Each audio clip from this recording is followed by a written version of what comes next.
I'm going to talk about the writing project that Jessie mentioned earlier on. I'm writing a novel called Crude, which is loosely speaking about public speaking, flirting, by which I mean just sort of love affairs that don't go very far. You know, maybe they smile and they've got teeth like dry roasted peanuts and you go off them, sort of 3 seconds later. That kind of love affair, very short-lived ones. And the oil industry. And that bit of it probably sounds like a bit of a wanger.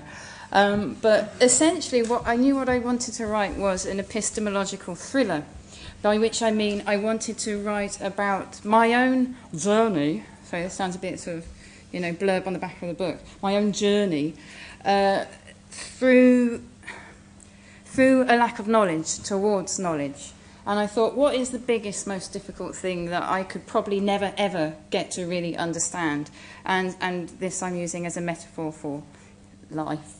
It's all really grand stuff, but actually on the page it's quite daft. So I chose the oil industry because I thought that this is the most hubristically large subject anyone could choose to write about. And as an art critic, generally operate in such tiny, tiny modes and realms. You're writing for the artist and their mum, usually, about a subject like a stick insect's back right leg or something. That I wanted to go as far in the opposite direction as I possibly could. So I chose the oil industry. Because I wanted to deal with some of the discomforts I've been experiencing whilst writing about art recently, about this sort of slightly disciplinary kind of backwater I think we find ourselves in. And it's not that I necessarily want to write to a mainstream readership, but I just wanted to broaden things right out through writing fiction, but to still have something to write against. So when you write about art, you're always writing about something that's a given, the artwork and the artist's ideas often, if you're operating in that way rather than a subjective response. So I didn't want to, as we were talking earlier about fantasy versus imagination, I didn't want to just pluck things out of my arse because I'm not sure if I'd find that much up there. So I wanted to write about something pre-existing but very, very difficult to access, so knowledge about the oil industry. That explains that as a subject matter.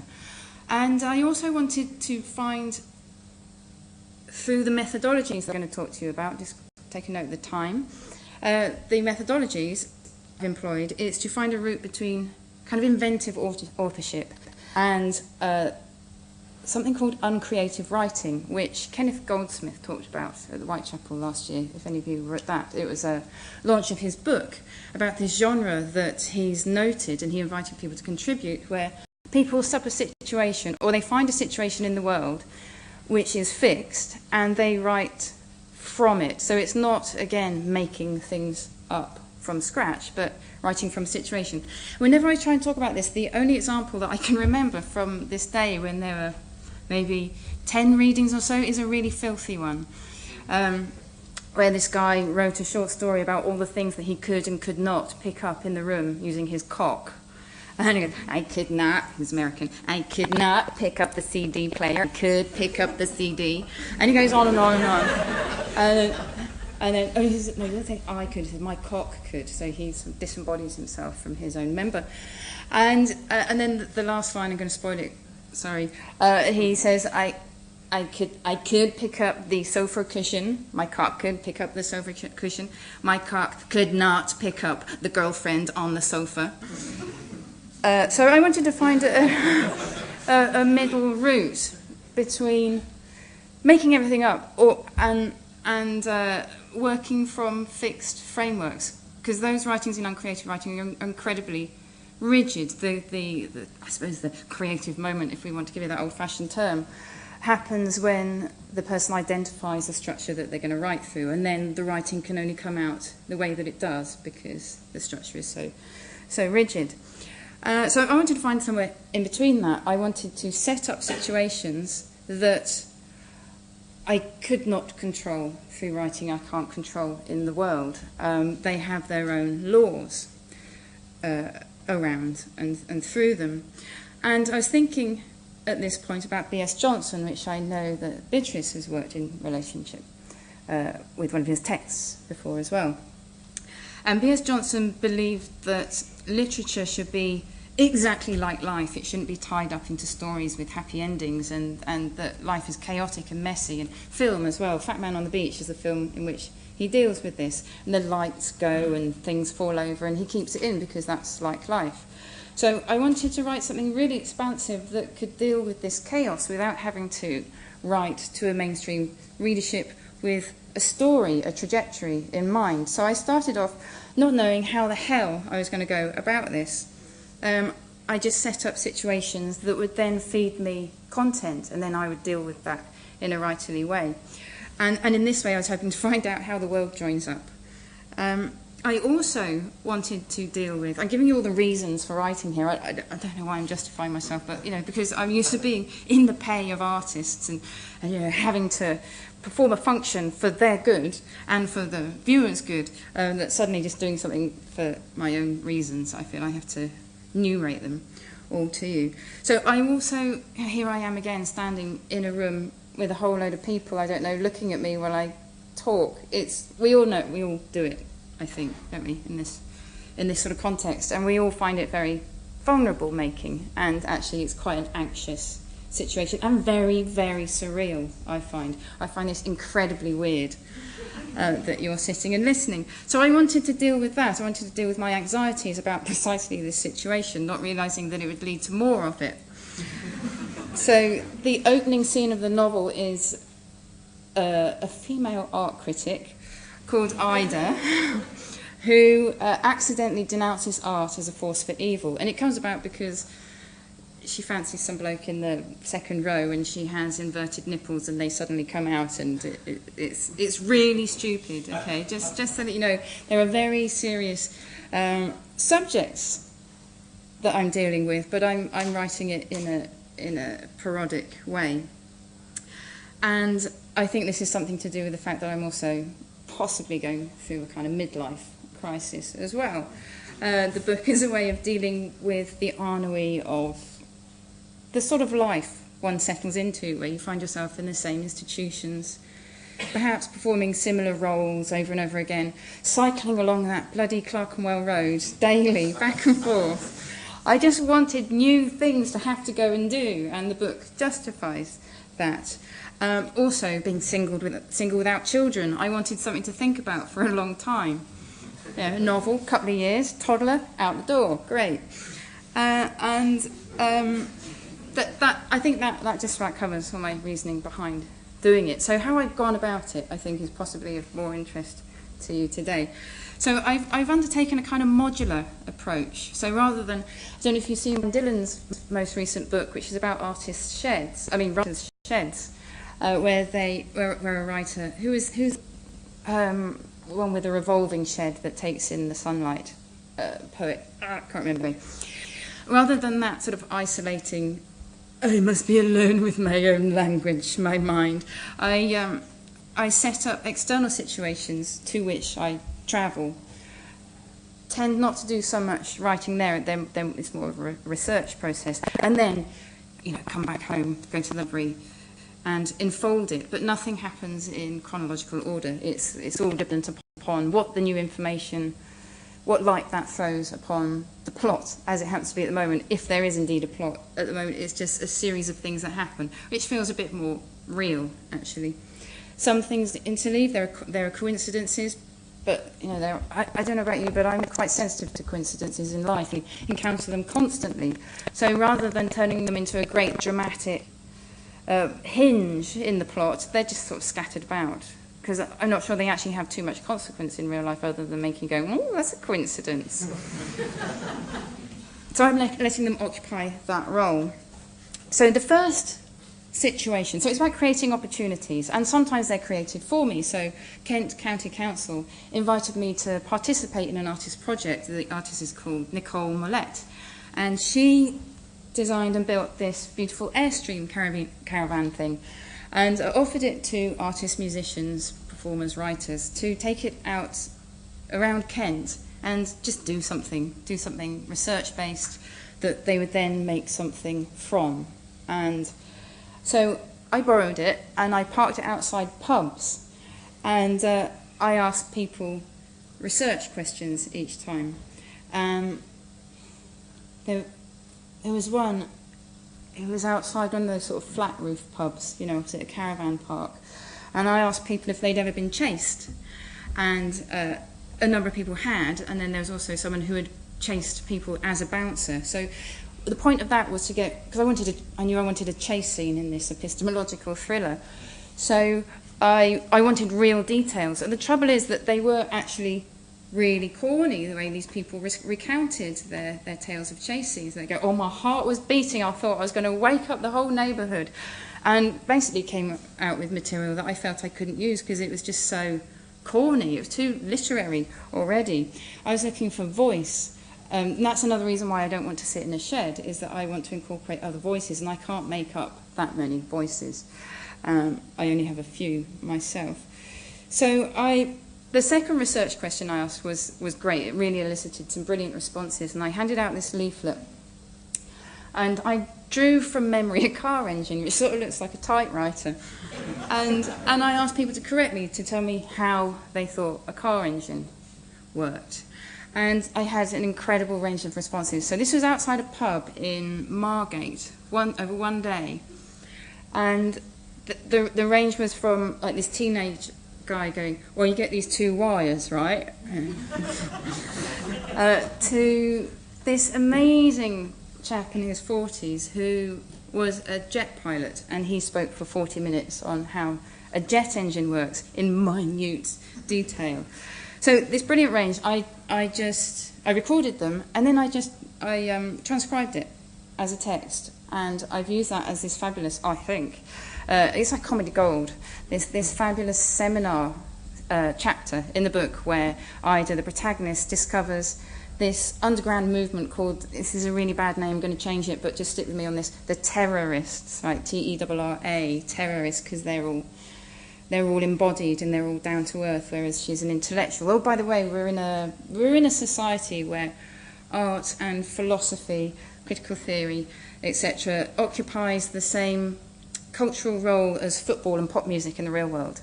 So this art critic is a celebrity.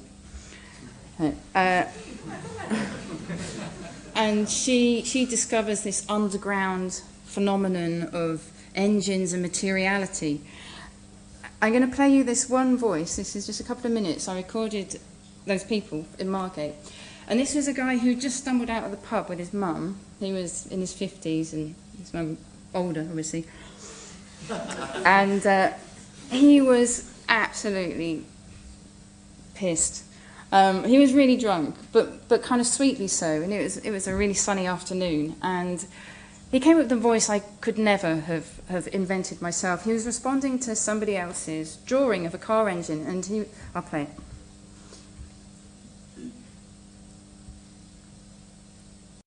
Was only on the intake, and when she took you on the intake, it was really pretty. It was pretty. It was pretty basic, basically. Just so, and she fired in and wang, and that was good. It was okay because it worked like it should do. The compressor is right, where the compressor in the air took you in from that and wang, and that's exactly what it was supposed to do. It was, of course it was. No, that's true. That is true. Great. Oh, will it be much longer? Yeah. That's right. Yeah. We'll get No, on that the is true. Tesco buses Yep. outside.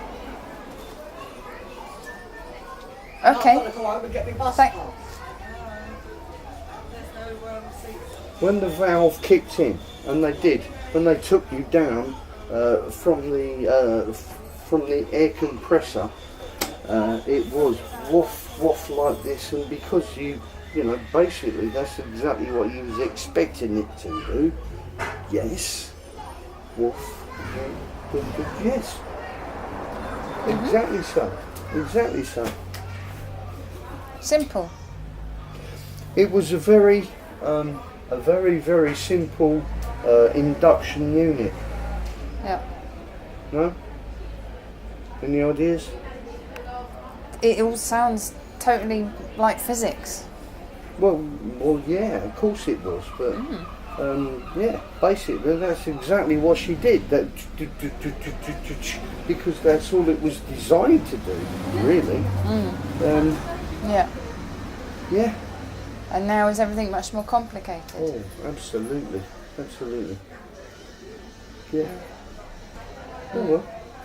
Yeah. No, that's true. That is it. Well, there you All right. Thank you very much. He knows better than me. Wow. Do you know he was an engineer for the aircraft industry? Yes, he said he was a pilot. Oh yeah. I mean, the man knows what he's doing. So. No, he was very detailed. Yeah, absolutely. Good fella. Absolutely. Good. Oh, mind yourself. Legs went. You're right. Get down those steps. Yes, ma'am. Thank you, ma'am. Okay. Thank you. No. So he's just delightful, and that weird nostalgia for something that's just still around. But also the absolute positive verification of everything at all times that this drawing's true. It's true. It's just it's a lovely little vignette that I can now use wholesale. By the way, in case anyone worries about the ethics of these sort of things, I'm sure will crop up in discussion. I explained to everybody what the material was going to be used for, and everybody remains anonymous. Okay, so the next opportunity was one that I stumbled across. So I was brought up by my mother. I didn't really know my father until the bank found him when I did a runner on an overdraft in my early 20s. And so while I grew up with a family that worked in cider and chicken factories, there's this other side that I didn't really know about. Turns out my uncle is a Sir, he's a Lord of the Realm, and also is the Vice-Chancellor of Cranfield University. So I kind of made friends with him, and he gave me a tour of Cranfield. And if you don't know Cranfield University, it's kind of the top science technology university in the country, but it also has a mixed economy. It has an airfield, a fully functioning airfield, which partly funds the university, and it also has a precision engineering department. So the PhD candidates, they will solve an industrial problem. Or a company who's come to them saying, can you make this part for us? That'll be their PhD research. So it's incredibly interesting in terms of academic and business involvement of models. And I was particularly interested in the oil and gas department there. And I met the guy who was he was the chief engineer of flow for BP when Deepwater Horizon blew. And he was the one whose advice they ignored when he went straight to the site to start fixing the mess. So I got a lot of very particular information from him about how articulated pipes drill down. They say that people who operate those pipes that drill, they're now so finely tuned that they can write their own names with the drilling passageways. And so I gained a lot of material there, but also in this alternative world where art theorists and art historians are superstars, there's also this kind of bloated academic context. So Cranfield kind of provided me partly with a model for this kind of mixed economy, which we're all starting to increasingly experience in art schools as well, of academia and economics. And oops. Okay, now we get on to the form that Raymondus mentioned earlier. So also this modular approach to research enables me to publish chunks of the novel too. I published a chapter in Cabinet last year when they were running a project asking people to write something within 24 hours. So I wrote a 24-hour long chapter about soup, because in this academic celebrity world, everyone eats soup because it's more disembodied. It's less, you're less viscerally involved in your food, so you can be more high-minded. And so I'm setting up this strange relationship to the body, and I'm thinking about sex, and I'm thinking about oil and plastics. As Raymondus said, in Birmingham, we did a tour of some sex shops to see what the plastic content of sex is. And there's Vaseline and all of those other unguents one might use, but also the hardware. And a friend of mine is writing, Markard Smith. He is writing a book on the cultural history of the sex doll. And I went to Japan and he asked me to look out any unusual sex dolls I might come across, unfortunate phrase. And they were so expensive there that the only thing I could afford was this wank glove. So you wear it. Basically, it's like, you know how schoolboys apparently sit on their hand till it goes numb and then they wank with that? It's like othering the self. Okay. So this latex hand is a way of othering yourself. When you look down, you go, oh, it's a beautiful lady's hand. I think it's got nail varnish. So this is an incredible piece of kit. And then last summer, I had to go and interview Tacita Dean in Berlin. So I'm using every opportunity. And then I thought, oh, it's a really short hop by train, to Prague. And they've got a sex machine museum there. So I went to the Prague Sex Machine Museum. This is an 18th century kind of seesaw for two women there. And what I'm going to do now is I'm going to do a short reading because I want I've given you a bit of context so far on where stuff comes from, and I think now I should show you what I then do with it. So I rewrite people's voices, I rewrite situations, I interleave things and interpollute them. So, and this is quite anxious making because I've never read any fiction of my own out in public before, and you are allowed to laugh. It's not serious. It's serious fiction, but it's a comedic epistemological thriller. So don't feel you have to be reverently quiet. And also, I know you possibly don't like too much acting in reading, but this might be a bit uncomfortable on both sides, but I think it's important. Right, so we're meeting this guy called Johnny's John. He's called. Oh, there's loads of characters in the book, all called John. This one's called Johnny's John, because it's like life, you see. Okay. Plastic's well sexy. You've got your rubber fetish wear, which isn't actually rubber, but usually PVC, which is petrochemical, of course. And you've got your hard thermosetting plastics in your vibrators and dildos. This discreet prawn model is a real big seller amongst the professional ladies, whereas couples seem to go more for this rampant lion one here. As you can see, they range from the big and bendy to the pocket size and stiff, very versatile. And just look at the range of colours and textures. Ida's mind was indeed boggling at the variation, at all the kinky practices expressed through this expansive array of packaged forms. And then there's all the fun fur around your handcuffs, pure nylon that, as are your non-chafing silk love ropes. And the TPR plastic of the Dutch wives, that's latex and cadmium free. We're setting up a made-to-order celebrity doll service, so punters can have them made to look like Celine Dion or whoever. What's really great, though, is if you haven't got the room for a full-size blow-up doll, you can have this compacted version here. He passed Ida an inflatable pair of breasts with a delicately wrought and self-moistening vagina planted right in the cleavage. All the important bits there, all in a cubic foot or two. And if that's all a bit much, some blokes are intimidated by the tits, you know, I can kind of see what they mean, swinging around like wreckers' balls. Anyway, if the tits are too much, then there's this cunt in a can. Tidy, eh? Looks just like a can of beer, but just unscrew the top and voila. And then, when you fancy a bit of back alley action, he turned the can around and removed the bottom to reveal a tightly puckered anus. This one's made of that non-latex stuff, but you can get real flesh ones now. I'll sell them online because it's still a bit dodgy. They're grown from pig stem cells, and UK regulations mean we have to bring in from abroad, so it's still a bit under the counter. But I'm hoping they'll relax on that one soon. Johnny's John was certainly generous with his time and information. He talked Ida through every item in the shop, speculating on the petrochemical content where it wasn't given. I happen to know that this motion lotion contains propylene glycol, hydroxyethylcellulose, isomdazzolidomiurea, sodium benzoate, methylbarabine, tetrahydroxypropyl, ethyl dianure, tetrasodium EDTA, tocopherol acetate, and aloe vera. Very good for the skin, aloe. But how do you know all this? Asked Ida.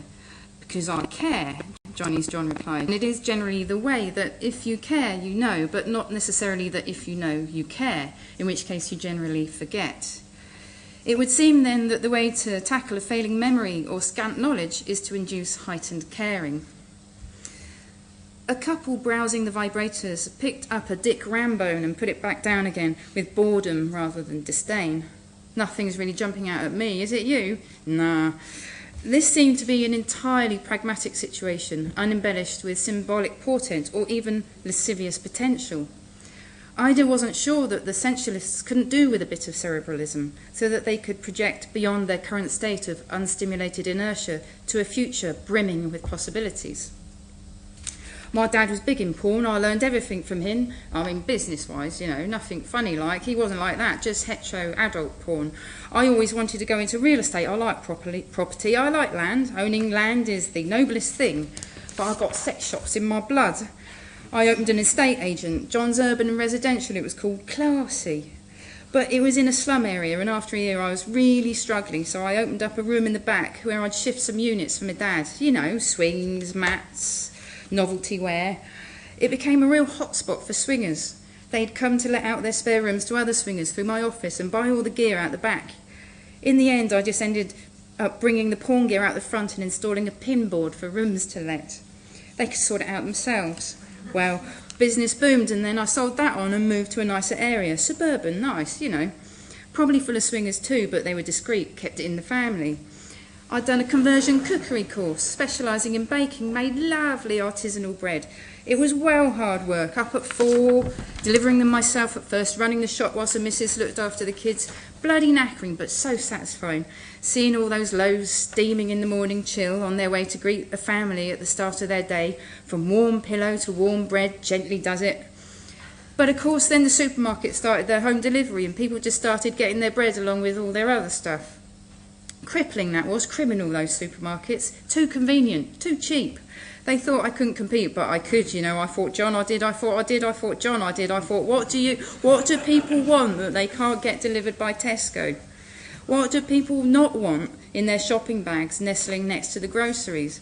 What would they like a discreet bloke like me to drop round under the cover of a nice warm loaf? Porn, of course. I started delivering porn mags and a sliced bloomer, blue movies and a pack of buns. And, well, you can probably see this coming, can't you? Yeah, the porn really took off in the suburbs, and so I dismantled the bread oven to make more room for the swivelling mag rags. Got in some display cases for toys, and that's the way it's been, really. Every time I try and make a go of it, of something else, so far I've set up a hairdresser's, a reprographic shop, a private dental clinic, a Lido, a conference centre and a theme park. But every time all they want is porn, porn, porn. So I've resigned myself to it now. I've got a chain of sex shops, all with different SKUs and specialisms, but this is the biggest yet. And then he takes her on a tour of what is essentially the Prague Sex Machine Museum. So there's a few things interleaved there, as you can see, in one really ridiculous character. What came next? Okay, yeah, as Jessie mentioned, I've just come back from a research trip in Russia, and I was chasing the oil. I went in August, and I'd learnt a bit of Russian. I was all prepared, I was very excited, and I was going to go on the Trans-Siberian Express to this place. It translates as Frying Pan Village, which is where the East-West pipeline runs, but it also bisects with where the Siberia to China pipeline is mooted to run. So I wanted to go there to write about location and to think about a kind of ecological disturbance. And I also wanted to be a little bit scared and lost, which certainly worked, but I didn't get that far. I got as far as St. Petersburg and was mugged. And they took my passport and they sent me home. And it was devastating. I sat in London. I wasn't supposed to be here, and I think I was really bad company. So I just hustled and got a new passport and went back. This time, coming back to teaching, I couldn't go all the way to this Frying Pan Village. So I concentrated on the academic aspect of the novel. So every time I try and look for oil itself, something gets in the way. So there was a pipeline the other side of it. The Trans-Siberian at times runs alongside the Trans-Siberian oil pipeline. So you try and take a photograph, and then a train comes past, and then that becomes a game in itself. I go, oh, actually, you can take these photographs of the train, and you get these rather nice paintings. So I'm looking for information, and all I ever end up with is sort of aesthetics. And this is a sort of self-problematizing thing that I'm hoping will happen throughout the novel, is that it's like that bar of soap moment, trying to chase down an understanding, and all you get these moments where you're self-embodied, and you're dealing with the immediacy of the world, and you can never see beyond to the structures that hold it in place. So yeah, I made it to Moscow, and I found this is the really imposing edifice of Lukoil, which is a particularly evil Russian conglomerate, I believe. And there's a lot of, with my really scant Russian, so I was learning for 3 months from books, and it's pretty ropey, to say the least. But I'm going to mine what information there is that the oil companies put out there in Russian, and then what I extract with my feeble language ability, then it adds a kind of poetic filter over the information. So again, it's that process of self-problematizing and never reaching a point of understanding. So, but when I was there, so it is about making use of what contacts are available. So my flatmate worked with an artist a couple of months ago who's married to a guy who was from Novosibirsk, which is the city that I was heading for, who has family there. Right, so this is a rather protracted series of links. But he arranged for me to go and meet them and go and have dinner with them, and then they met me from the train. And then they just sort of absorbed me into their family. It was really, really peculiar. They didn't speak English. I spoke Peruski, and it was 5 or 6 days I ended up spending with them. They just drove me around the place and showed me things, and it was fantastic, and it was horrific and really uncomfortable and brilliant. And they were the most lovely, delightful, kindest people. The woman worked in a waste pipe factory, so I got to go into a pipe factory at the top left, and the daughter made handmade chocolates. A word on the chocolates. You know, in charity shops where they, all that kind of tap that you get on the bric-a-brac shelves. She casts all of that and makes it into chocolate and paints them in sort of edible chocolate paint. And it's chocolate. It's amazing. And I particularly enjoyed the outtakes pile here.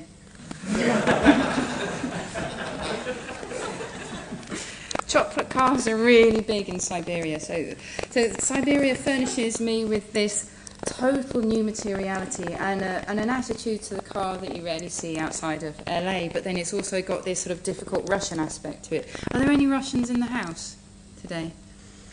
I found it very, very difficult there, and I found the Russian people incredibly difficult in public space.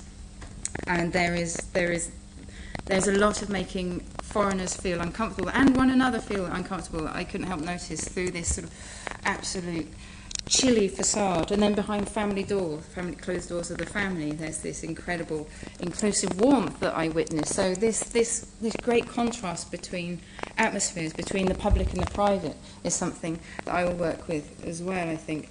Because when I had an introduction to people, they were incredibly generous with their time. So this woman here is associated with the Museum of the Sun, and museums in Siberia seem to just open for half an hour on a Monday afternoon if you happen to ring them up. The one on the left is also a museum. That's the Museum of Science and Technology, which is incredible. There's like a snake and a tiger and a broken piano and an old computer.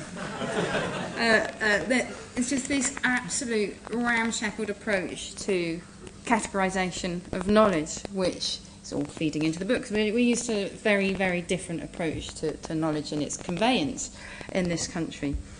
And also the materiality. This is a small town called Akademgorodok, which means academy town, and it was built in the 50s by the Soviets as a university, and it has a bit of business in there now. I think IBM operate there, but it's a science and technology university. And it looks, have I got any? It's in a woods, it's in a forest, so it's 1950s Soviet architecture in a forest, all very utopian, but crumbling. So you know how much people like ruins in the art world. Well, this town is like a ruin, and then through a window you will see these little touches of aestheticization, these bunches of flowers, but they're flowers from the garage, still in a bit of old plastic. So that it's an academic context with this incredible materiality to it, which really appealed, and I found it very beautiful. Even though to people who live there, it's a total pain in the arse when your wall keeps falling down.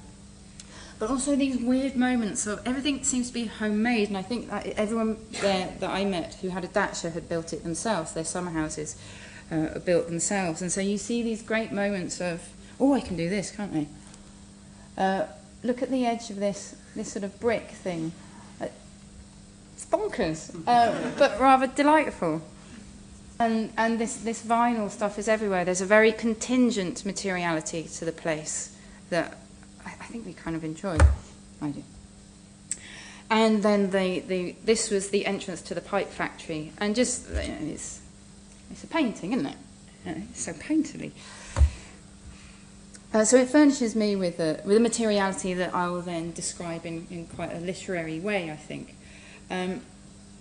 But I haven't got time to do a reading. I've just written my kind of Siberian adventures into a chapter that deals with some of these issues and also deals with difference and similarities. So these are 9. I spotted 10 different designs of bins in one town in one day.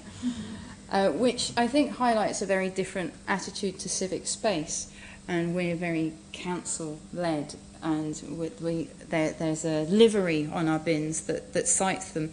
And was it George Bernard Shaw, I think, said how the romantic idea of the traveller is that he or she is really sensitised to details because they're seeing things afresh. But George Bernard Shaw says, well, actually, you're so busy trying to figure out how on earth to do anything like survive, buy a loaf of bread, that actually you don't really notice much. But I became weirdly sensitised to bins. This one's a particularly rubbish bin, I thought, here. But it highlighted, for me, it became a way of talking about no matter how different a community or a society seems to be, we all encounter the same problems, and weirdly we all come up with really similar solutions. That the internationality of the bin, I think, is where I'm going to end. Thank you.